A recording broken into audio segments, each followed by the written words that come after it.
Desde tiempos inmemorables el hombre ha tornado sus ojos al cielo en la búsqueda de respuestas a su origen. En forma de estrellas o dioses, esta vocación le ha dado sin duda mayores preguntas. En Tiempo de Ciencia, vocación por el infinito, el origen de la vida. ¿Usted sabe cómo se formó el universo? Bueno, pues mi conocimiento que adquirí dice básicamente que a partir de una explosión, que fue el Big Bang, se fue expandiendo el universo. Después de eso, a partir de polvo de estrellas, pues choques entre planetas, rocas, se fueron formando las galaxias. No sé, solamente conozco la teoría del Big Bang, pero es todo. Así como una idea concreta no tengo, ¿no? Pero me imagino que las galaxias se formaron igual con un proceso como fue el Big Bang, ¿no? Que se generaron los planetas y todos esos choques o explosiones de partículas, luego se fueron conglomerando, haciendo otras composiciones. La verdad no estoy muy seguro, tendría que leer un poco sobre astronomía, supongo yo, para informarme más sobre este tema. Bueno, pues a ciencia cierta, yo creo que aún todavía nadie lo sabe, porque es un tema muy complejo. Pero con base a los estudios que se han dado, que nos han mostrado a nosotros, todo partió desde una explosión al principio de los tiempos. Entonces esa explosión en un vacío hizo una reacción muy grande, fue lo que nosotros conocemos o que nos han mencionado que se llama el Big Bang. De ahí como que empiezan a surgir todo el tipo de materia en el universo. Más para otro lado, pues no tendría otra opinión. Sí, yo pienso lo mismo, no estoy muy enterado, nunca lo había pensado, creo. Así como una pregunta para mí, pero sí, según esto fue por los gases que están flotando en el espacio, que se hizo la explosión, ¿no? Y empezó a juntarse la materia.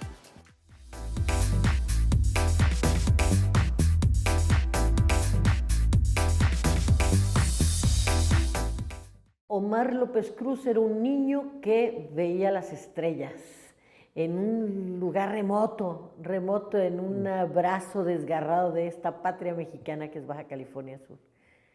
Gracias por acceder a la entrevista. Muchas gracias por la invitación, me has pegado en lo más profundo, casi me haces llorar de la emoción. A mí esa historia, cuando me la contó usted, fue fascinante, pero cuando me lo contó su maestra, fue mucho más impactante. Veía usted las estrellas en un lugar que se llama San Lucas, en un municipio perdido también, un municipio muy importante, por cierto, porque sí, hay mucha historia detrás. Platíqueme qué sensación tenía de ver esta bóveda celeste estallar frente a usted lleno de estrellas. Bueno, uno no sabe lo que tiene hasta que lo pierde, ¿no? Entonces, nacer en Baja California Sur, crecer en un lugar donde no había luz, donde no había agua potable, ¿no? Eso pues, lo puedes considerar primitivo, pero a mí no me hizo falta nada, ¿no? O sea, yo tenía el mar ahí para jugar y el cielo pues, en las noches, y entonces recuerdo perfectamente ese día, ¿no? Yo estaba sentado en la orilla del mar oyendo la radio, y viendo el horizonte hacia Guaymas, ahí desde San Lucas, los relámpagos. Y se fueron los relámpagos y se abrió la noche y salieron las estrellas. Y entonces ahí en ese momento tenía yo 13 años y dije que yo quería estudiar las cosas del cielo. Y fue muy duro porque fui con los pescadores y me dijeron la estrella polar y todo eso. Fui con mis maestras, ¿no? Y me dijeron una cosa. Fui a la biblioteca y la biblioteca no me gustó porque no te dejaban hablar allá adentro, ¿no? Entonces, y los libros los tenían así como que no querían que los abriéramos, que los leyéramos. Entonces, pues el camino fue así, buscando libros, me caía en periódicos, a veces así de pura suerte, ¿no? Venía un pedazo de papel de un periódico y me caía en la cara y lo abría y hablaba de las estrellas. ¡Qué fantástico! Doctor Omar, entonces el mundo abrió esta información escasa, menuda, tocó la vocación por lo infinito, que es el cielo y todo lo que lo compone. Sí. Entonces encontró eco en alguien. Sí, platíqueme esa parte. Pues mis maestros de la secundaria. ¿no? Yo iba así por etapas, ¿no? O sea, que me entraba la de mamíferos marinos, ¿no? Y entonces empezaba a leer mamíferos marinos. Fósiles encontraba, la de fósiles. Y entonces fui pasando por diferentes etapas hasta que llegué a la del cielo y ahí me quedé. Entonces ahí con mis maestros, la maestra María de Jesús Hernández Real, ella fue mi maestra de matemáticas. Yo no era bueno para las matemáticas, eso lo tengo que confesar, yo era bueno para las ciencias sociales. Qué bueno que habla de matemáticas y de que además pudo brincar esa tranca porque es un obstáculo para el pensamiento de muchos jóvenes. Bueno, pues es que yo creía que matemáticas era nomás hacer sumas y restas y a mí me aburrían las sumas y restas. Entonces cuando me dicen que las matemáticas es pensar y razonar, entonces a mí ya me gustan porque eso sí puedo hacer. O sea, hacer sumas y eso aún me cuesta problema, ¿no? Pero pensar y razonar e imaginar, eso a mí sí me gustaba. Entonces fue ahí donde dimos el salto me desvié de lo que yo iba a hacer, me estaba aprendiendo la Constitución, bien, artículo por artículo. Quería ser abogado. Quería ser abogado, me los sabía todos, me los iba aprendiendo uno por uno. Lo creo. ¿No? Entonces de ahí decido ser astrónomo y con las matemáticas que las necesitaba, entonces me fui encaminando. Ahora viene más tarde otro momento muy importante. 1983 llega a la televisión mexicana Cosmos de Carl Sagan. ¿No? Lo patrocinaba una compañía de papitas los sábados. Entonces los sábados yo me adueñaba de la tele y cerraba el cuarto y mis hermanas no podían, yo era así, que le cerraba la puerta, no podían cambiarme el canal, ¿no? Y entonces eso decide, a los 18 años ya se fija que no hay nada más para mí que la astronomía. Y aquí hablamos de un binomio que es por excelencia empaquetado, la astronomía y la divulgación. Porque si hay un motor que mueve a la divulgación es la astronomía, ¿es cierto? Es cierto, y es cierto que a muchos de nosotros siempre tenemos una figura que nos ha inspirado. A Sagan lo inspiraba Gamov, un ruso que había llegado a Estados Unidos y que se había escapado desde Rusia y que escribió unos libros así, 1, 2, 3, infinito, escribió El origen del sistema solar. Sagan, o Sagan, como dijo ayer Estrella Burgos, ¿no? Claro. A él lo inspiró a Gamov. Y Sagan es una generación completa. Sí. O sea, yo cuando llego a Canadá, ya para hacer astronomía, primero me fui a hacer física al Politécnico. Cuando llego a Canadá me encuentro compañeros de mi generación de Carl Sagan. O sea, de los que habíamos llegado a la astronomía por Carl Sagan. Fantástico.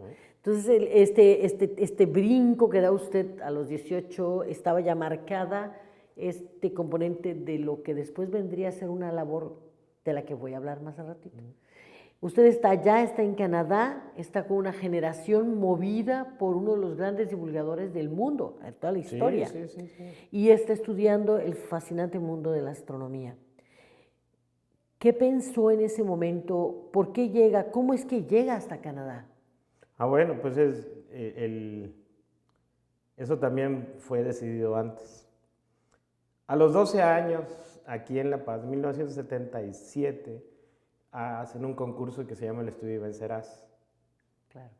Nosotros somos los primeros campeones de sexto año.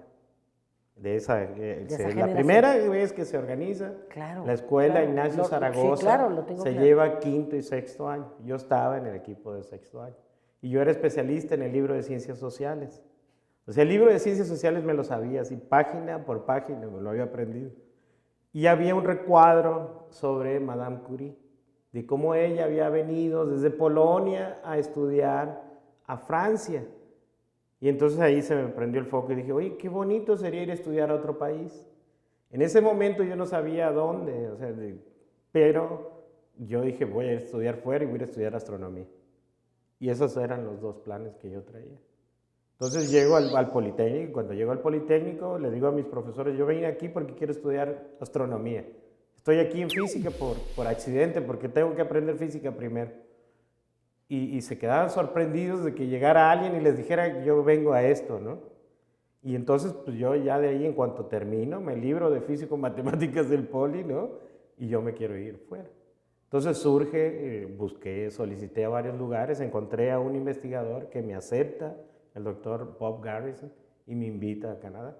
¿Qué estudiaba? ¿Por qué decide él llevárselo? Bueno, estoy muy orgulloso de ese episodio. Yo aprendí inglés aquí, con Anita Walker. Claro, todos pasamos por la academia de Anita Walker. Bueno. Unos invictos y otros bien. No, a mí me mandó mi profesor de la secundaria 3, me dijo, yo creo que tú puedes hablar inglés rápido, vete con Anita Walker y dile que yo te mando, me dice el profesor Arnoldo Bataz. ¿Cómo no? Y llego y me paro y le digo a la Anita, ¿no? Le digo, vengo a estudiar con usted porque me mandó mi maestro. ¿Quién es tu maestro? Me dice, Arnoldo Bataz. Me dice, no lo conozco. Y me iba a cerrar la puerta y le digo, but I've been to United States. Y me abre la puerta de nuevo y me dice, how long? Le dije, 2 weeks. Había ido con un programa de las ciudades hermanas, 2 semanas nomás. Y me dice, bueno, te voy a admitir, ya tengo, no tengo inscripciones ahorita, me dice, era septiembre. Hay un grupo que ya empezó en enero, pero si tú aguantas ese grupo, te quedas ahí. Y lo aguantó. Y no, a la siguiente clase me dijo, ya quédate, son 200 pesos la cuota o algo así, me dijo, ¿no? Entonces, lo toman porque usted tenía ya el inglés. Bueno, sí, entonces viene una figura muy importante que es Bob Garrison. Y estoy yo terminando mi tesis de licenciatura. Yo me vine a Tonancintla, donde ahora trabajo en el INAOE, a hacer mi tesis de licenciatura. Y llega este curso que era para estudiantes graduados. Pero yo era apenas de que estaba terminando, ¿no? Pero habla de mi tema, de lo que yo estaba escribiendo mi tesis, y le corrijo una de las cosas que él había dicho. Y entonces ahí se fija, junto con estudiantes que ya iban avanzados o que ya estaban terminando el doctorado. Yo era un chamaco mocoso, ¿no? Comparado con ellos. Pero ese fue el episodio, ¿no? Ahí, me acuerdo de todos ellos, ¿no? Y de ahí ellos se dieron cuenta de que yo ya traía cosas que quería hacer, ¿no? Que yo nomás estaba esperando que se abriera la puerta y yo me metía. Ese es un momento culminante de su profesión, de su trayectoria. Luego regresa a México. Sí, regreso a México por convicción, porque yo me había becado el CONACYT, ¿no? Entonces yo quería regresar y aprender. Es más, durante mi carrera hice cambios. Yo me fui primero a hacer estrellas, pero al llegar a Canadá me doy cuenta que el más fuerte que tiene en ese momento la Universidad de Toronto es cosmología. Y entonces yo en la maestría me cambio porque digo, si mi país está pagando $14,000 de inscripción, mientras que un canadiense paga $2,000, yo tengo que llevarme lo mejor que tiene este lugar. Y entonces me decidí, aunque fue en contra mía, porque me costó mucho hacer el cambio, e incluso algunos profesores no creían que él iba a hacer, ¿no? Entonces me ponen a prueba y me dicen, oye Omar, pero tus antecedentes y tú vienes de otro campo, entonces... Y pues yo les dije así, dije, miren, digo, si se trata de que sea trabajo, yo digo, yo sé mis límites, les digo, ¿no? No soy un genio así, pero si se trata de trabajar duro, yo les dije, yo no tengo ningún inconveniente. Y eso como que los trabó un poquito, ¿no? Entonces, cuando les dije que yo estaba dispuesto a morirme en la raya, ¿no? O sea, si se requiriera trabajar 25 horas, yo iba a trabajar 25 horas, ¿no? O más. Entonces, esa locura, ¿no? Y esa fijación de que solamente una pared muy alta me podía parar. Entonces, ellos me dejaron pasar. Y me gané recomendaciones después de ellos, ¿no? Ellos me mandaron a Harvard, me dieron todas las recomendaciones que yo necesitara. Su historia es fascinante por muchos motivos. Uno de los principales es por su asertividad como investigador. Y yo me voy a aprender de uno de los motivos que fue el pretexto para conocerlo, y es la divulgación de la ciencia. Ya casi me dijo usted por qué era tan importante, pero yo le vuelvo a preguntar, ¿qué hacemos en Baja California Sur? ¿Qué hace el doctor Omar López regresando a estas playas como una ola antigua que regresa a su bahía? ¿Y para qué regresa a un puerto que para usted fue de ilusión y hoy es un puerto de ciencia y una puerta al conocimiento? Bueno, pues ahora es el momento preciso. Va uno madurando, ¿no? Se le van acabando las fuerzas. No acaban, simplemente se cansan un poquito. Se cansa más. Te cansas, pero te levantas otra vez. Entonces, divulgación, para mí el concepto de divulgación es decirle a la gente que hay algo más allá. O sea, yo me he encontrado con chamacos en medio de la nada aquí en Baja California cuando veníamos al eclipse. Yo manejamos desde Canadá, no, claro. en el 91 hasta la ventana nos metimos, ¿no? Y allá por San Quintín me encontré un chamaco que me dice, oiga, dice, y entonces así estudiando como estudia usted, ¿puedo llegar a Canadá? Sí, le dije, sí. O sea, ahí nada más decirle que hay una posibilidad, hay una salida. La salida me la mostraron mis profesores, la fuimos buscando, ¿no? Pero ahorita lo que le queremos decir a los chicos es que la salida ya está, la puerta está, ¿no? La cosa es agarrar el camino, ¿no? Y los caminos, pues aquí están ejemplos. Viene hoy el doctor Rui Pérez Tamayo, un gran ejemplo. Yo lo he leído a Pérez Tamayo, antes de conocerlo. Entonces, ¿qué más? De que cuando tú conoces a tu autor favorito, ¿no? Soy fan del doctor Pérez Tamayo. Un ejemplo de vida, un gran científico, un gran divulgador. Impecable. Un escritor finísimo, porque él es miembro de la Academia Mexicana de la Lengua. Sí. ¿No? Entonces, los científicos podemos ser más que simples investigadores, ¿no? O sea, investigar es bonito, es tu pasión. Pero tenemos más aristas, ¿no? Entonces es también decirle a la gente que puedes ser humano, que no tienes que ser un superdotado, ¿no? Que no tienes que ser como Sheldon para... Sheldon está enfermo, Sheldon tiene Asperger's, ¿no? No todos tenemos Asperger's. Entonces esa es la conjunción y pues nuestra sociedad, nosotros somos partes de la sociedad. Y llegar a hacer ciencia es ya la visión que he aprendido con el destino, ¿no? Es que lo que hacemos como investigadores se llegue a la sociedad como productos que la puedan beneficiar. Doctor, en este mismo sendero hacia la realización personal, como lo ha caminado el doctor Rui Pérez Tamayo, está usted en un parteaguas. Y yo le voy como dicen en los pueblos, le voy a aventar un torito. Tonancintle está alto, altísimo. Puebla es un lugar maravilloso para ver las estrellas. Pero las estrellas de neón le están ganando campo, ¿verdad? Sí. ¿Y el desierto qué le parece? Bueno, el desierto siempre es un lugar de esperanza, ¿no? Ahí se fue a predicar un cuate que se llamaba Jesús, no se fue a otro lado. El desierto es un lugar de lucha, de esperanza, de preparación, de meditación, pero ahora es un lugar que está libre de contaminación lumínica, sí. De contaminación de radio, ¿no? Porque hay poca gente.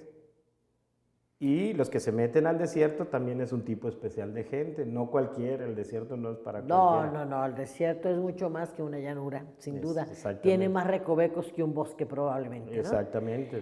Pero es un lugar entonces en donde yo sigo caminando unos kilómetros fuera de La Paz y puedo ver las estrellas, aunque no las entienda, yo creo que puede haber campo para muchos. Algunos observadores, ¿no? Sí, claro, o sea, y lo que estamos planteando ahora, regreso al mar, ¿no? Claro. Porque me estoy alejando de los centros de poblaciones para poder ver el origen de las galaxias.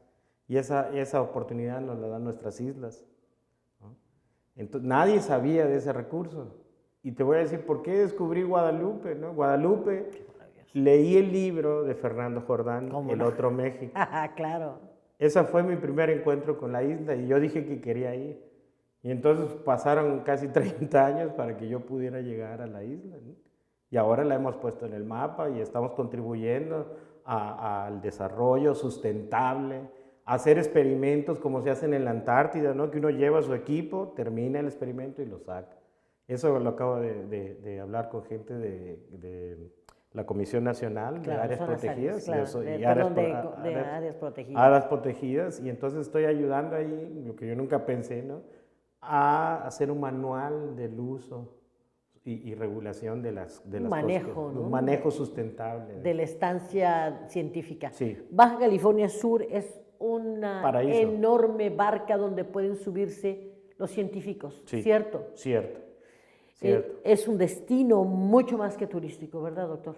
Claro, lo turístico, bueno, genera dinero y todo eso, pero aquí es un laboratorio biológico, como lo saben ustedes. Es un laboratorio para observar el cielo de todas las radiaciones, ¿no?